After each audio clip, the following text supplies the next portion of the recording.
All right, everyone. So my last video was so successful with an unboxing that I figured we'd do it with another one. So this is my new Eonon radio. It's brand new in the package. Haven't even opened it yet. This is a Android 12 unit, 6 gigs of RAM, 64 gig memory card, made specifically for an E39. So let's start with the small stuff.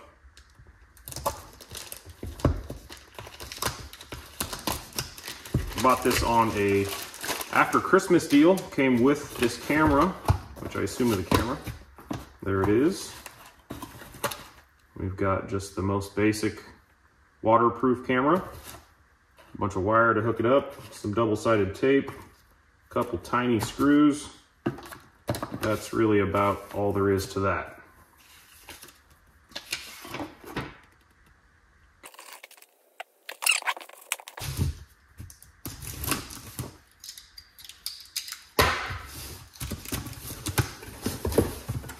It's a box inside of a box. Love it.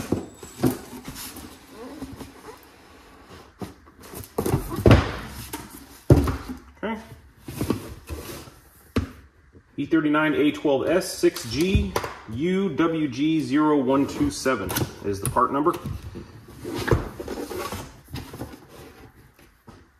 All right. Front and center, we got a manual. Pretty thick, if I'm honest. A lot of info in here. Okay. Let's see if I can get all this in frame still. Got some wiring. Ooh, and a resealable bag just in case you ever want to take your radio out, I guess. Boy. A lot in here. USB cables, standard.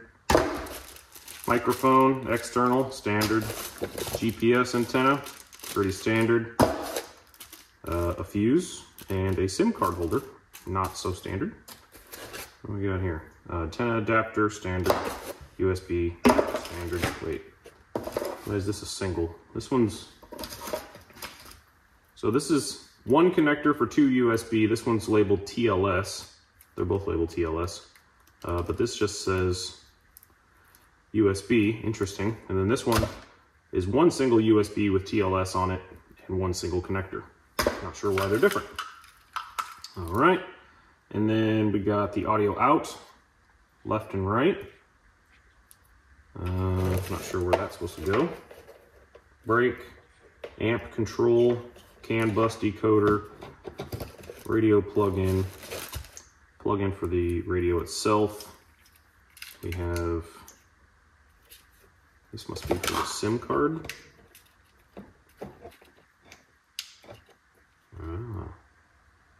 It's either for the SIM card or it's for a memory card, but I think the memory card's in the face, so I'm guessing this is a SIM card. TLS KJ, I don't know if TLS is the one that makes all this stuff, but sub out, audio out, audio out, audio in, front camera input, microphone, video, amp control. What is this? Backup camera input, we'll be using that one. Brake. Backup camera 12 volts, ground. Okay, that seems pretty standard. Not a lot to hook up there. I mean, this little set here is really all I'm gonna need. And that's just 3 wires, right? So you got the RCA and then the power and ground, so cool. And this guy, I don't know what this is. Maybe this is a cell phone antenna. That would make sense. 4G, yep, cool. So I have a T-Mobile card that I'm gonna be using so that I always have internet.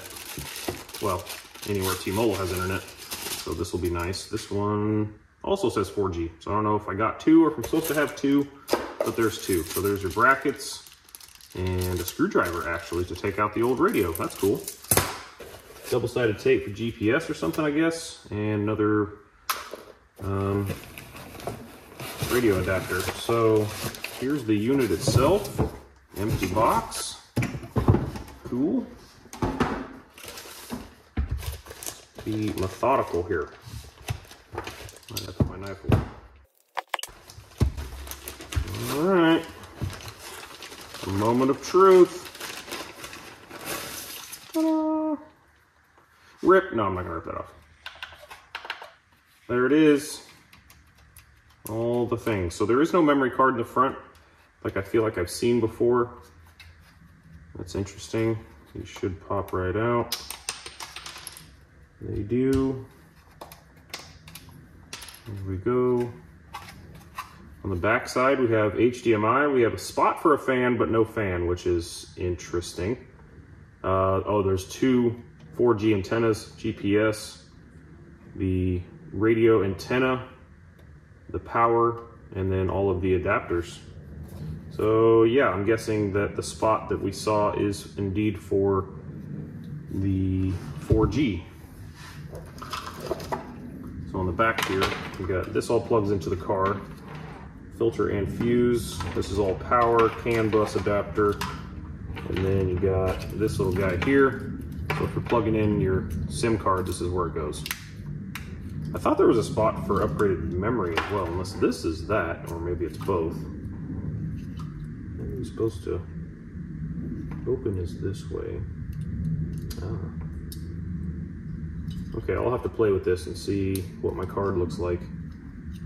But I think the adapter they give you is for a smaller SIM card.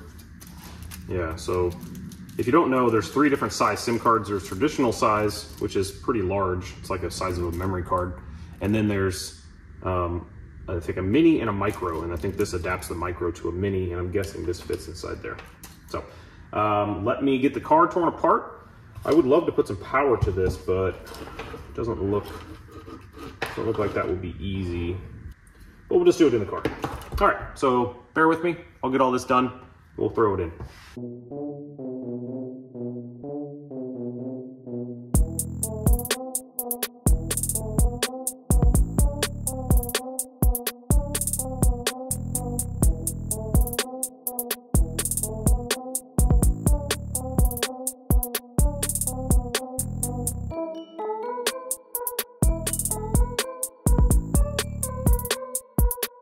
So one of the modifications I did have to do was expand these holes, right? So they used to go as long as that top hole there.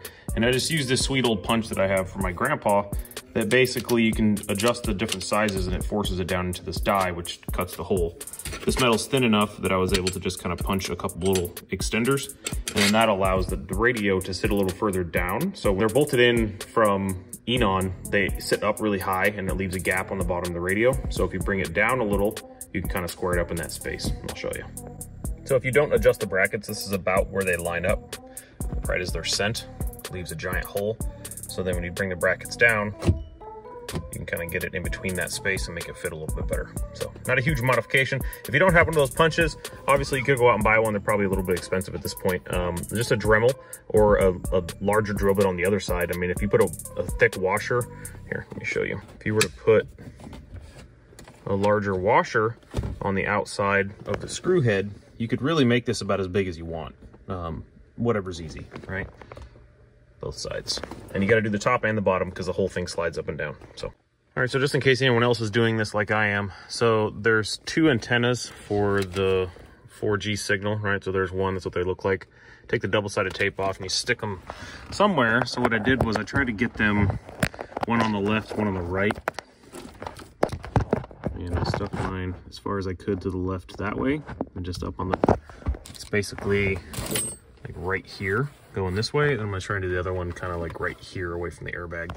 So that was just the idea that I had. And then GPS will probably go next to it, as a matter of fact, since there's extra space there and they're kind of out of the way.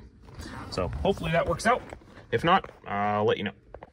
All right, and here's the first boot up of the Android 12 Eonon E39. Boop.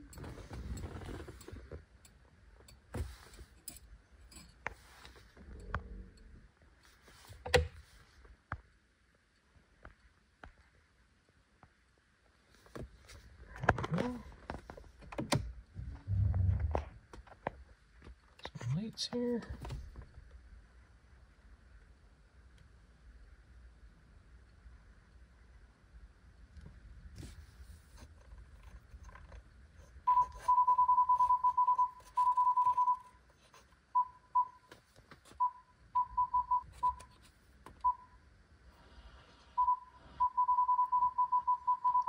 this quick if we find something.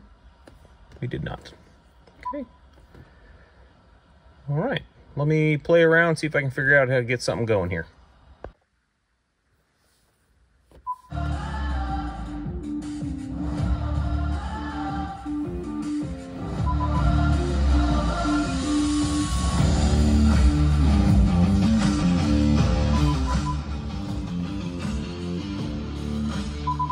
All right, so I played around, joined it to my wireless, adjusted a few settings, and it actually sounds really good. I mean, there's a lot of setup that needs to be done. Obviously, it's, you know, a brand new radio, and there's a ton of things to set up in an Android or even an iPhone. So I'll get to that, but right now, just glad to see that everything's working. The sound, audio, all of it sounds good. So what I'm gonna do is I'm gonna go ahead and put everything back together. I'm gonna test the rear view camera, make sure all that stuff works, and then maybe I'll connect my phone and just see if I can get some music going and test all the speakers. So here's something cool they don't normally tell you about. You can do a wireless screen mirroring right from your phone.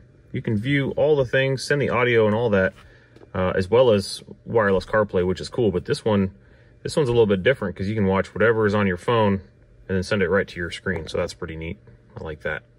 Unfortunately, I wasn't able to do any more testing with the radio. I ran into some issues with my car that are going to take a while to fix, but I did want to note that installing the radio was very simple. I just plugged everything in. All of the equalizer and the fader and balance worked automatically. I didn't have to do any configuration.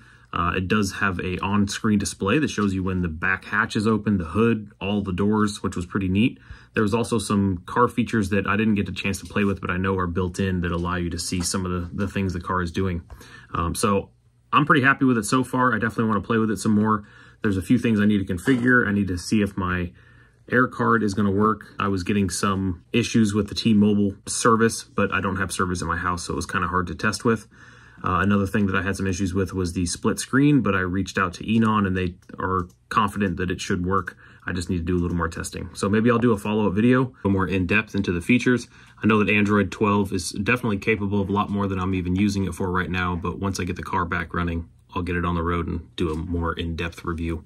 So as of right now, for this price point, I would certainly recommend it. Thanks for watching.